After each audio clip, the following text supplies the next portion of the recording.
I should leave it to you to start and establish the foundation.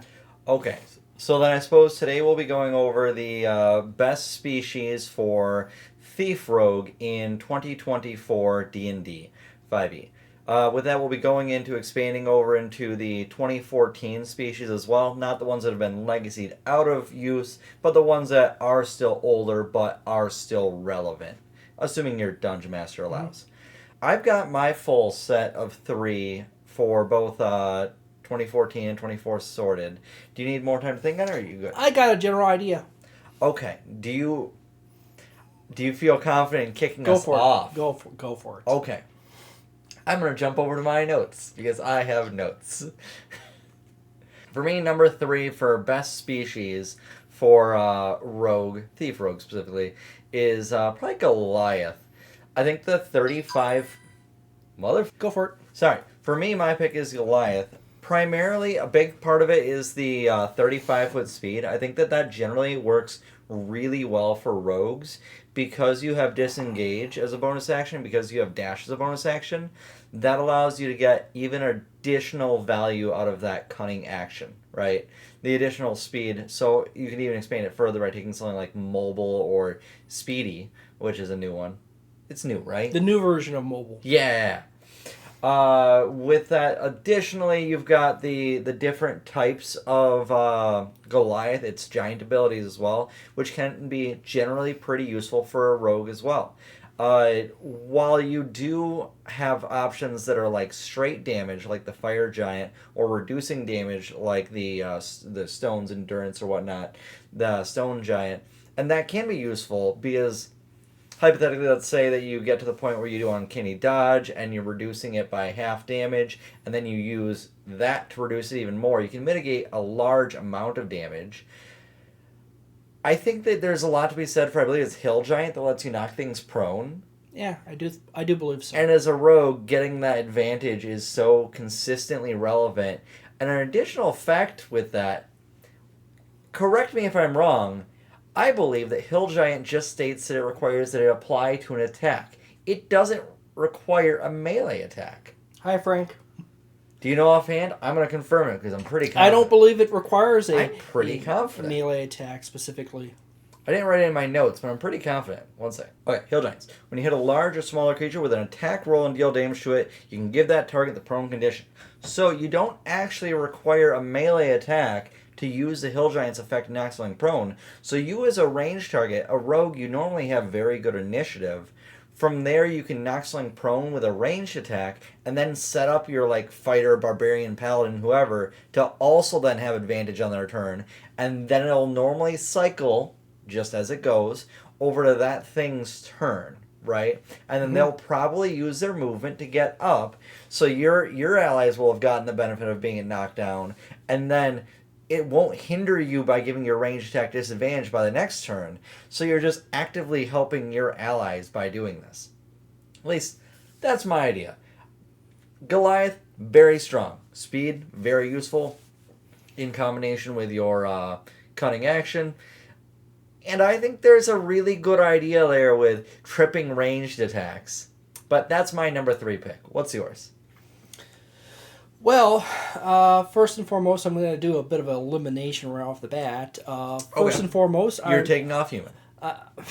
No, I'm going to take the halfling and I'm going to throw the halfling off of the list right off the bat for me. So you're throwing one of the top ones that people would agree with. Yeah, not that you're wrong. I'm just saying that people would... The issue with halfling is that halfling happens to have a lot of overlap abilities by default with rogue, so you end up wasting features on the character. Okay. But, halfling is still a pretty solid choice. I'm going to have to go ahead and agree with your number 3. Okay. Goliath is an awesome option for that extra bit of movement. You can customize is by picking different lineages of giant. And to cover a theme. It is also really interesting to play a giant that is not a small race or a sneaky race. You mean play a rogue that's not race a smaller, or yeah. So play a species that is typically not one of those sneak around characters. You could potentially play it off like that. No, you really couldn't. I was thinking, it's not Avengers. It's Guardians of the Galaxy. Guardians of the Galaxy. Drax. With Drax. You don't see me. Yeah, you basically just make like that. But honestly, yeah, I would say that Goliath is a solid choice. He's for third place. I'm not gonna. That's fair. Yeah. It doesn't have a lot of disadvantages to it, besides that you're not getting things like proficiency. Sorry, not proficiency. Mm-hmm. The few of them that get advantage to different kinds of saving throw can be really big, or the additional feat from human. Mm-hmm. But I don't think those I don't think those origin feats offer a lot to rogue besides skilled. Additional proficiency bonuses. There's a alert, which would be a really nice one. I suppose which comes standard in criminal and charlatan. So you're probably I think charlatan gives skilled. Skilled? You're probably right. Yeah. It's criminal that gives sounds correct. Alert, which is a really good one to have for your thief rogue. Okay, are we good for number twos? I'm surprised we're so on the same page. Yeah, pretty much. So for me, my number two is actually human. I was looking over things, and an interesting fact I learned with human. So let's go into the basics. You got your heroic inspiration, which you can apply to any roll of a die to re-roll it, which is already nice for a rogue in case you biff it a little bit and need to get something, right? So something I realized, did you know by level 4 as a rogue, if you take human and then you take skilled at origin feat and then additionally get the origin feat from human for skilled as well, which you can do, so you're getting 6 additional proficiencies there, plus the proficiency from human, plus all the proficiencies from being a rogue. And if at level 4 you hypothetically went and grabbed some kind of skilled as well, is you can get proficiency in all but 2 skills by level 4 as a rogue, and then by level 6 or 7 when you get reliable talent, now you have proficiency in all but 2 skills, and you can't roll below a 10, and a majority of them you're probably rolling a minimum of 14 on, and you also have 4 expertise by that level. Yeah, that is a pretty nice setup. So I realized you could do that, that seems very strong. It's very jack of all trades, but it's not so much the master of none, because you're still the master of at least 3 or 4 different things. Yeah. So human is my number 2. Well, I'm going to take human and grab human and throw it in 4th place. In 4th place? In the garbage, you say? It's not garbage, but you don't have dark vision. And collecting all those different skills and proficiencies, granted that the rogue is naturally strong, gaining a lot of proficiencies and has expertise, oftentimes other players in your group will have skills themselves. And you could outshine all of them simultaneously. All you could do, you gotta skip athletics checks, and then you skip something else that's not relevant. You happen to know for a fact that I know of a Grung fighter that outshined a rogue before he went rogue. But anyways, I don't know what you're talking about. Go ahead. You should make a build of. Do a video on that. Yeah, do some of your old character builds and just rebuild them and just make a video of them. I'm sure people are going to be interested in that. Oh, I think for yours as well. We can't leave Mr. Pennington out of it. Mr. Pennington and Mads and Yep. Miss Grace, one of the characters that literally caused a DM starting to do something large. One of the characters that largely caused a chain reaction, a game master into just taking a break. Yep. Yeah. Oh yeah. But anyways, your number 2. My number 2 is going to have to be Wood Elf. You have excellent movement. You have dark vision. You get long strider as you level up. You get a few Yep. more awesome spells as you level up. They also have some good proficiencies. You have trance, which is great because you only really not nap, which is basically like a meditation state, which you're aware to the world for 4 hours, Yeah. making you essentially the one of the best characters for guarding your party at night or stealing from party members at night because you only need 4 hours or is to zone out. Yep. And not even really a zone out. But Wood Elf is an awesome option. Kind of alt option. You could go with High Elf or Drow as secondary options to the Wood Elf if you don't want to go Wood Elf. Those are kind of like the next tier down, kind of like phasing under the Goliath option. The Goliath option is just fun. Yeah, Goliath is fun, and Yeah. it's And more you- than just and- fun. With the additional movement, it's very Yeah. relevant. And with the Drow, which is like a 3.25, and the High Elf, which is a 3.5 rank, Yep. going just below that. Drow is a very You interesting get one. some really nice spells to add into your I think you get option. Hold Person in there as well, You don't get you? Hold Person, Which you can get give Dark. you free critical hits, and that's Yeah. very relevant. You get a few other fun spells in there that's really thematic. But the Wood Elf is really nice because it doesn't give away that you are a thiefy kind of person. So, I completely agree with Yeah. you, and that's why Wood Elf is my number one. But a little more detail into it. So, like I was saying with the Goliath, how the speed is very relevant, right? How you've got the 35-foot movement speed, and that works very well with your bonus action dash or bonus action disengage. So, with a 35-foot movement, you're generally going faster than a lot of things base speed of like 30, right? So, on average, if you need to disengage, you're outpacing something, right? So, you can generally kite things very, very well.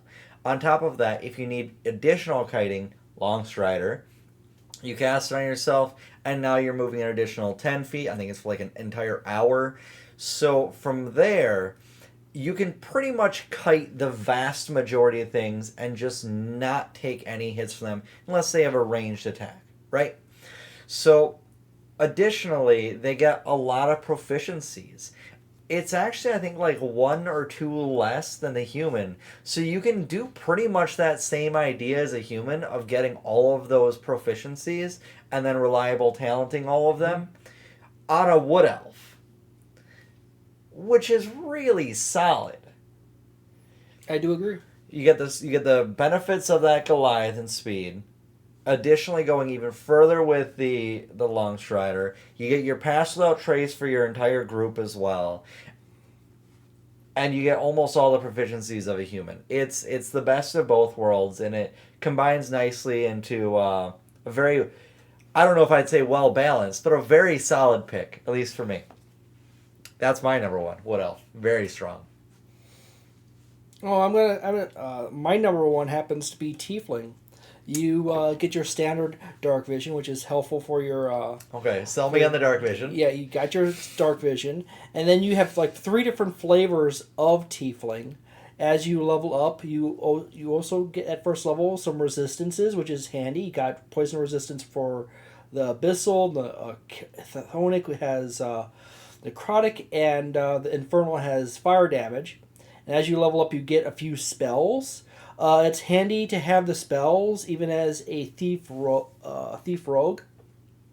Simply just because sometimes you want to not deal with certain, you run out of projectiles Personally, or certain other things. I was looking at Fairy Fire as a spell when I was considering Tiefling, because having just consistent advantage on something could be very strong. Yeah, you would have to somehow get, that would be off into getting like a magic initiate or something. No. Something Tiefling else. gets Fairy Fire, I believe. Maybe the older version one. What I have here is Maybe. got Maybe it's an older one. Yeah. First level, you have between the 3 different versions of Tiefling, you get Poison Spray, Chill Touch, or Firebolt. Chill Touch is. Do you get an additional thing at level 5? You get additional spells at level 3 and 5. Is one of them Fairy Fire? No. Ah! What you get at level 3 is you get either Ray of Sickness, which is okay. It basically gives your enemies The these, reduced speed? Yeah, Yeah. reduced speed, 8, and I Poison status, yeah, Yeah. it poisons them, and you know how much you like you giving your enemies condition poison, and then you Very have much so. false life, which it basically is extra HP on top of your HP. Not bad. You got hellish rebuke, which is a retributive attack. And then at level 5, you get either hold person, So- ray of enfeeblement, or darkness. So what's your pick here of like how you build this tiefling to be especially strong for a rogue? Well, it's more filling in a bit of the gaps for the rogue. It's not doubling down on what everything rogue has already. Okay. But you still have like your dark vision, and you got thaumaturgy, which is also another freebie spell that all the tieflings get. What tiefling are you selecting here to generally be the best one for yourself? It depends on how you want to play them, but I'm going to have to go with probably the easiest one is probably the infernal, Which gives? which is firebolt as your cantrip, Yeah. thaumaturgy, hellish rebuke, and darkness. I can see the wait, is this But- magical darkness? You can't see through that though with darkness, No, you right? can't, but you can blind your enemies, ease and escape. And then also give yourself disadvantage on attacking them. I'm joking. You don't. It's an escape option, Yeah. really. The other features, just basically screw up your enemies a little bit, like enfeeblement and ray of sickness. So that's awesome in itself. It adds you a few other side options that you don't naturally get as a rogue. Yeah. Keeping in mind that as a rogue, you're probably going to be playing with a short bow a lot of times. Most likely. And maybe a few daggers and a rapier here and there. So that's your standard kit right off the bat. But, ever so often it's nice to throw a spell here and there. I agree with that logic. The reason why I didn't go with movement for rogues Yeah. is because they have dash as a bonus action. And rogues are naturally capable of getting away very quickly. You have move, action, and you got extra dash, so you can run, dash, and dash. For me, I suppose I look at it as a getting more value to the disengage, because a lot of things could just run up to you. The additional 5 feet makes a difference to me. Yeah. At least that's my opinion on it. But I do think Tiefling is a really solid pick. It just barely missed top 3 for me. Mm-hmm. It's real solid. The spells generally, it is unfortunate when you're playing something as simple as a rogue that you can't just have options on your turn. Most of the time you're just poking people repeatedly. Yes, which can be very fun. And then steady aiming and then poking people at distance. Yep, which can be really, Or really close. fun. But sometimes you like spells too. Yeah. Alright. That's all of it, right? That's all for the regular That's ones. all for 2024. Alright. Let's get into 2014. Oh, yeah, go for it. Okay. I started off the set of them. So I suppose we'll let you start this one. What's my number 3? It'll be the Changeling. Just because you everything that the thief rogue gets, you get movement options, and you get options for snatching, improvements to your snatching and using of tools and stuff like that. But the thing you don't really get is a lot of social skills. It's really good to be a thief and be able to manipulate people, because you have a boost to your social skills with the Changeling. And you can also take on different forms and change your voice and stuff like that. Yep. And so you could be one of those thieves. You can specifically manipulate. You can turn into exact people. Yeah, you can. Assuming you've seen them. Yeah, you can do that. You can make yourself look like whatever person you want, and depending on your roles, which you should actually be able to do fairly reliably with the Changeling Rogue to convince other people you are a person. Yep. Certain person. You can even walk take the your way. actor feat to get advantage on it. Yeah, you can take other feats to. That's part of the plan for my warlock. Yeah, you can take other feats to give yourself secondary and tertiary protection on that skill set, and you can walk your way into a situation, steal a thing, as the person who technically owns that thing, so people are not going to think that you're stealing, and then you can leave. Or you could just, much like a thief rogue, you can climb up building, get inside building, walk around. You can imitate like the lord of the house. He's sleeping in bed. You look at him. You change your appearance to look like him. You walk out through the place. He's pick up whatever you want. Maybe And ask just leave with it. Yeah, ask questions and then just leave. Give all the staff a raise on your way out. But Jerry, your vacation is approved. Yeah, it is truly approved. But anyways, that's my whole thing. The changeling fills in a few holes for your thief rogue, and gives you more options to play around on that skill set. I agree. Instead of just being really cool. Instead of just being pure sneaky steely, you also have the social options layered on top, which gives you not just an option A, but an option B and C for your whole shtick. Completely agreed. All right, my number 3, which it pains me. It hurts my heart to say this number 3 is the Grung. The Grung are really cool. I like my little frogs. I think it's really nice that they go and can apply poison to things as part of the action and then fire off their piercing type attack, be it ranged or melee, and get that saving throw onto there for poison damage. As well as you could even, let's say, stab, bonus action, nick, and now you've got piercing, but nick isn't a bonus action, it just becomes part of the attack, much like your poison, and then you can try and touch them as your bonus action, so that you can do poison damage, both con saves, and con save against the poison condition as well from the touch, right? Mm-hmm. So you get a lot of really cool poison ideas, but the issue is, you also get immunity to poison, which is also generally really good because like poison damage and poison condition are very frequent occurrences. Problem is you don't get much else. You have reduced speed.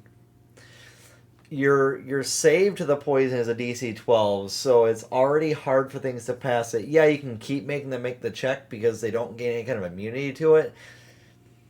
But you gain water dependency, which can get you killed, depending on situations, which ain't a great thing for a species to get. And the movement being drugged down to 25, because a lot of the species have gone up to 30 movement as a baseline, and it's an older one that started with 25, so that might get changed if they ever revamp Grung. Probably not. But 25 movement is a bit of a hindrance, and for me that puts it at number 3. But the poison and the intricate ways you can use that to apply the condition or use as additional damage, it definitely makes it a top spot for me. Plus the frogs are cool. The frogs are really cool. Yeah, they are. What's your number 2? What's my number 2? What's your number 2? Yes. I'm going to go with another Spelljammer creature. Sure, it's going to be the Hadrazi. The Hadrazi are really cool. You basically... I've looked at them a lot, but go on. What you have here is you got dexterous feet. You can manipulate small objects with your feet, so it's handy dandy if you want to. You got busy. Your hands are full with something, and you need to snatch something off the floor. You can always grab it off the floor and go. There's sometimes situations when you're up high, where you need to get away. And you don't want to climb down, so you can glide it down very easily. If an enemy throws magic spells at you, you have a Hadrazi dodge feature, which basically improves your capacity for dealing with magical problems. Technically, the Hadrazi also somewhat... What's that effect do? Specifically? Yes. Basically, when you get targeted, you get to roll a d6 and add your proficiency bonus to the roll and reduce the damage taken by the amount equal to the hit. So there you go. And then on top of that, technically the Hedrzy kind of like violates my like earlier rule about movement improvements. You get your climbing speed, which is 30 movement up and down, and you as well as across, and you also have that glide feature. So you have more flexibility in your movement. I think it's a really neat idea, and you can make cool things happen Yeah. with the flight. I suppose it does act as a nice middle ground. I'll give it that. I was going to argue against it in some capacities. For example, the magic resistance, you can do much better on or species that actually literally have magic resistance, right?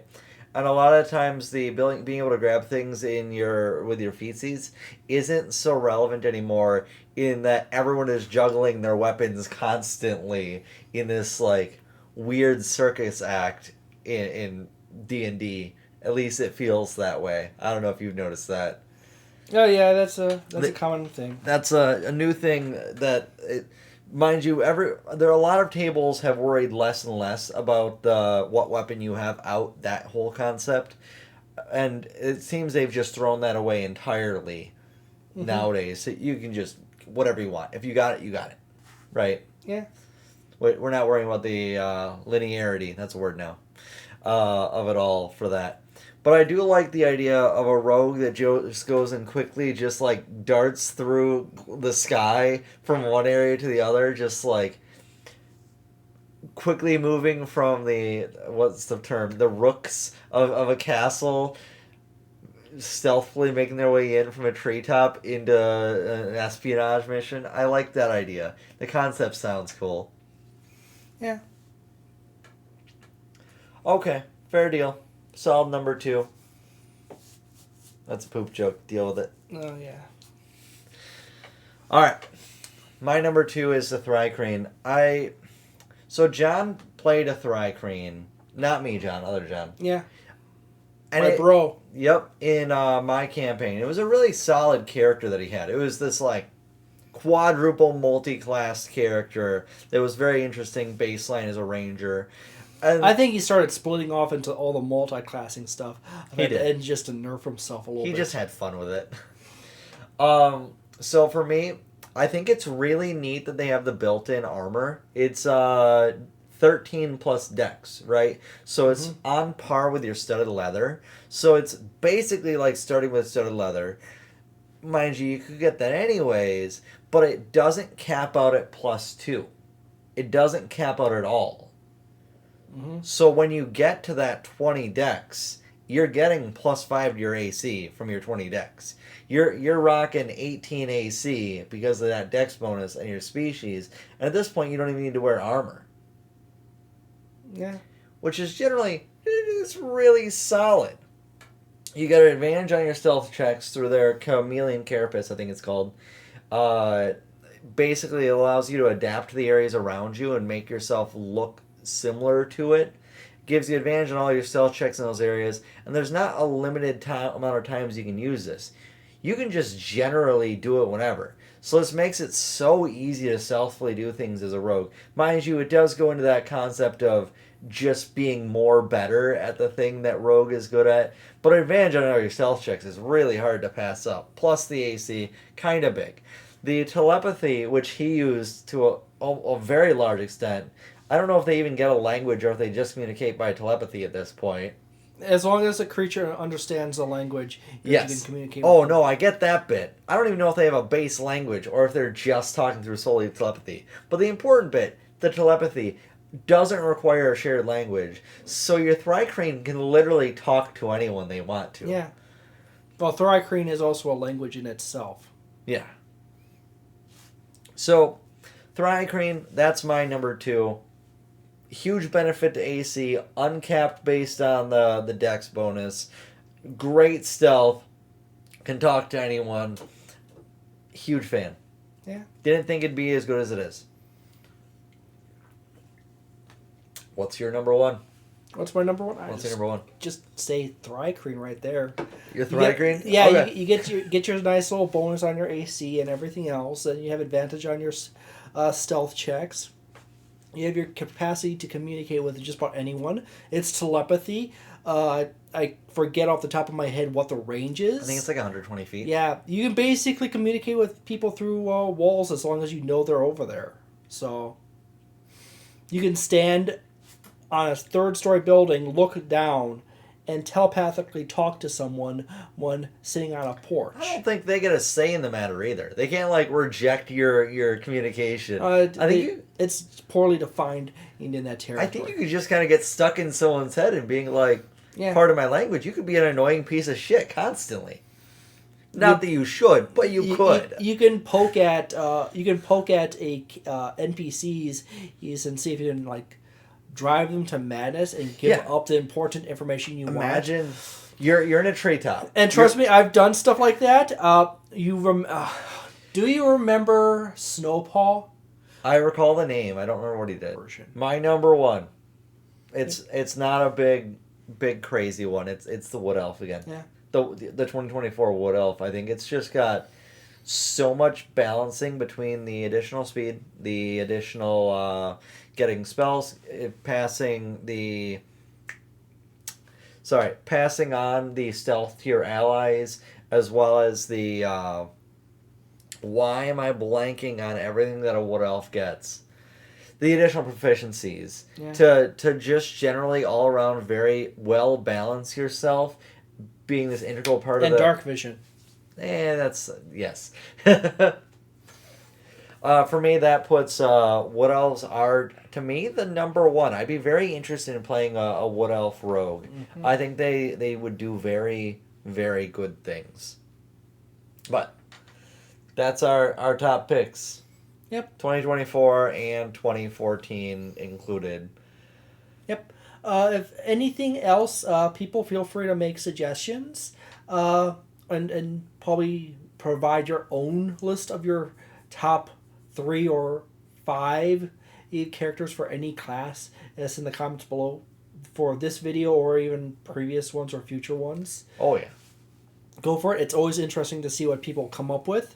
I was surprised you and I had as much overlap as we did this time. Yeah. We normally don't have a lot of overlap. I think it's because you avoid going into the ones that I pick. But I think there's such strong picks, you know? Yeah. I do agree. But like, subscribe, all that nonsense. Yeah, the whole like and subscribe. We probably should put that at the beginning, and I on my other channels in the past, I always avoided doing that.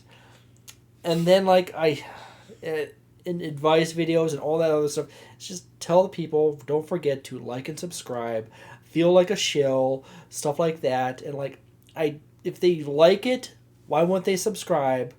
People forget. And then I'm like, oh, alrighty. And then don't forget to like and subscribe. Thank you for watching. We will catch you next week. Don't forget to like and subscribe. Don't forget to like and subscribe. I'm joking. But, one sec. I'm going to cut it over into a different recording for going to the next thing. Alrighty. That way it's easier for me editing.